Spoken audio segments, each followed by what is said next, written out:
Hello and welcome back to this week's lesson. Unfortunately, George is pretty busy at the moment, so I'm going to be looking after the sessions for the next couple of weeks. Hope that's not too disappointing, but we'll be following the same kind of format. You'll just be hearing a bit more of my voice. So I thought this week we would look at travel. So the last couple of weeks we've been doing very practical stuff around health and families, and I thought maybe it might be nice to do a bit of dreaming of a time when we can travel again. Obviously, we're all at home at the moment, or working, but certainly not going off on holidays. So I thought it might be nice to have a little bit of distraction and then have a look at some travels. So I've got a couple of worksheets for us to go through today, along with some vocabulary that will help you out on the worksheets. Same format as usual, really. I'm going to share my screen now. And let's pop into the, one second. Right, here we go. Into these slideshows. So, first section, as it often is, we'll look at some vocab, and then we will use that vocab to help us with the first worksheet. So I'll start off just by reading them out. So our first bit of vocab is a holiday, and sometimes you might hear the word vacation. That's more American, but you hear it occasionally. So I'll try and say holiday because it's more British, but some of the worksheets do say vacation. They mean the same thing. And it's a time when you're not working and you're free to travel or relax. Next one is a taxi. I'm sure we all know what taxis are. They're vehicles, generally cars, which are licensed to carry passengers for money. So not like public transport, trains and stuff like that, which is paid for mainly by the government. These are private companies. The next one is an airport, which is where planes land and take off. So lots of runways, big buildings, lots of shops, lots of people going on holidays. Next one is a check-in. So a check-in is like you have in a hotel as well. Airports and hotels, you have check-ins. So that's the desk where when you arrive, you go to the desk and say, hello, this is me. I'm here, I'm flying on this flight, etc., etc. And they get you booked in and registered before your flight. Next word is luggage. Now, I didn't include an a or an an here because luggage is a noun that we use pretty much just in the plural. You wouldn't really say a luggage, you would say a bag. So luggage is your bags or your suitcases that you're taking traveling. So everything you're taking traveling with you is your luggage. Next section, we've got an airline. And an airline is the company that actually owns and flies the planes. So you might have heard of EasyJet or British Airlines or something like that. So they're the guys that operate the planes and fly the planes. Next, we have a passport, which is a document saying where you're from that lets you travel the world. So our British passports are red, and at the moment, if we're going to Europe, we just show our passport and they let us right in. In the future, it might be a bit different, but for now, that's what it is. So traffic. Traffic is vehicles moving on a road. So that can be anything. You could say light, bad, heavy traffic. Light traffic would be good, not too many vehicles traveling. But bad or heavy traffic means that there's lots of vehicles out and you can't move very quickly.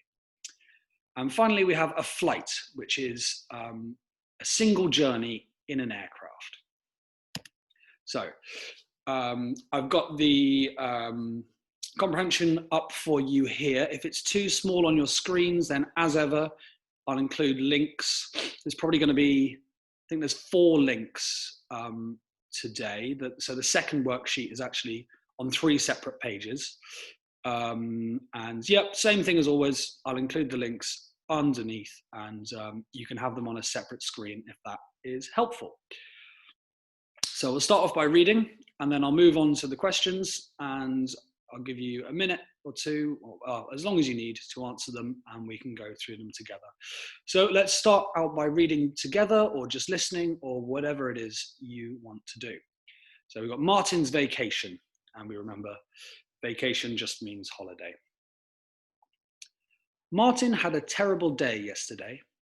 It was the day of his vacation to Spain, but it was a nightmare. He left the house at 10 o'clock in the morning and caught a taxi to the airport. Martin went to check in with his luggage. When the man who worked for the airline asked for his passport, Martin became very upset. Where was his passport? Martin realized he didn't have his passport with him. What a disaster. He jumped back into the taxi and told the driver to take him home.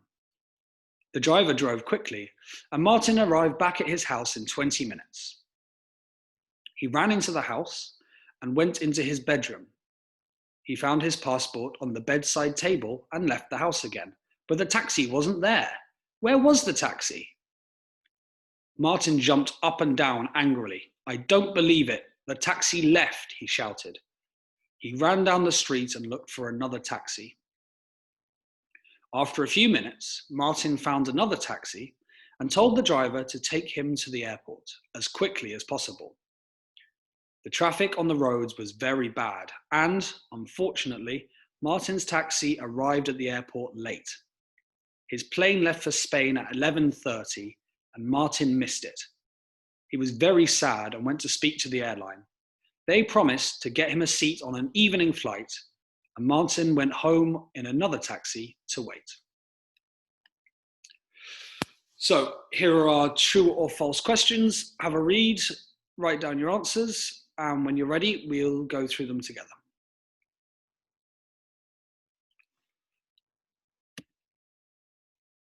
Okie doke, so here are the answers, guys. Number one, Martin had a great day. Well, that's false. He had a terrible day. I think pretty much everything that could go wrong did go wrong.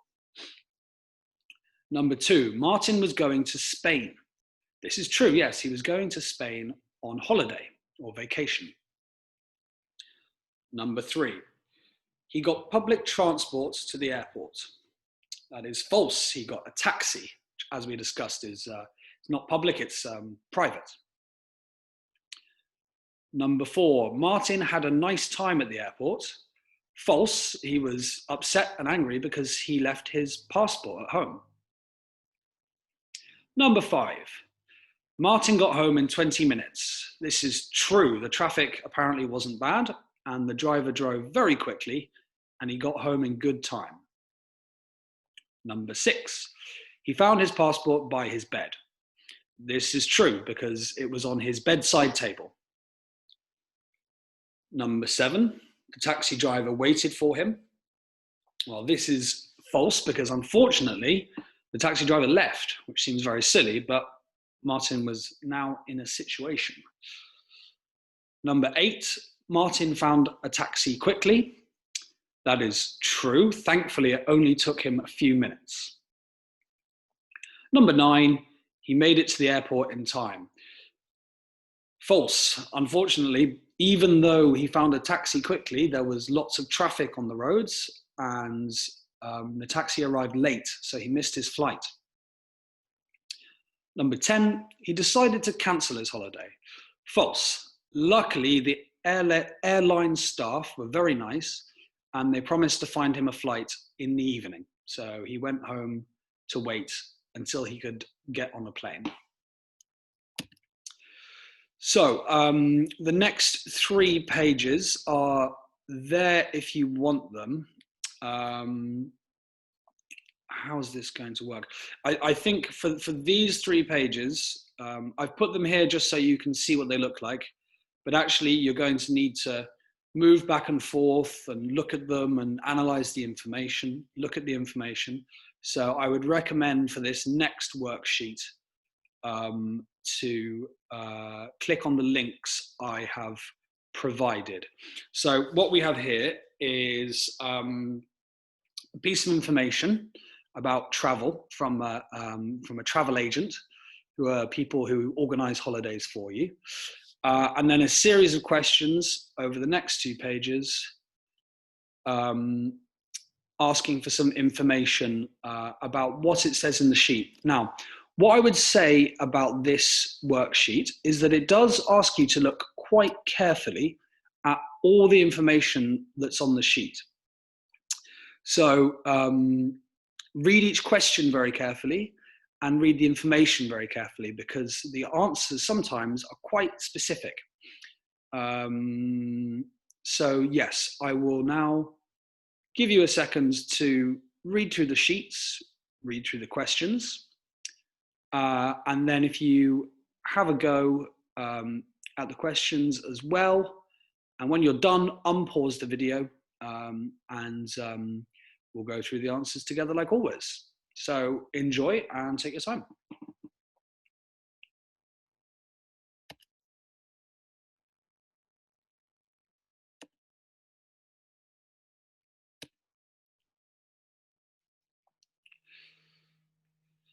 So on to the answers, guys. I hope you have the questions in front of you. Might make it a little bit easier. So number one, the answer is B. This is marketed towards US holidaymakers, as the flights are from New York to England, and you can go to either Liverpool or Manchester. Number two, the answer is C. The sheet is to advertise city breaks because it shows dates, hotels and prices and details about food and different cost of things, etc., etc. So yeah, it's an advert basically. Number three is B. The cheapest night in a 2-star hotel is from £409 PP, which means per person or each person. Number four is D. It says insurance is not included in the price of the tickets, but a continental breakfast is. So a continental breakfast, for those of you who don't know, you will see quite a lot in hotels for free. It will be a breakfast of cold ham and cheese and bread and cereals and fruit, that kind of thing. Just a simple cold breakfast. And number five is D, because in the small print, so that's the small writing at the bottom, you see it on a lot of adverts, it contains all the important details. So in the small print, it says the prices are based on 2 people sharing a room. Number 6 is D, because like I said, a continental breakfast is included in the price. Number 7 is B, because the Mancuni is £399 per night. Number 8 is D, none. The only 3-star hotels that are available are for flights leaving after the 5th of July. And number 9 is D, just by the way, sorry guys, at number 8 it should say for flights, not just flight, because it's plural, there's more than one flight, obviously, so that's my bad, I misspelled that. Number 9 is D.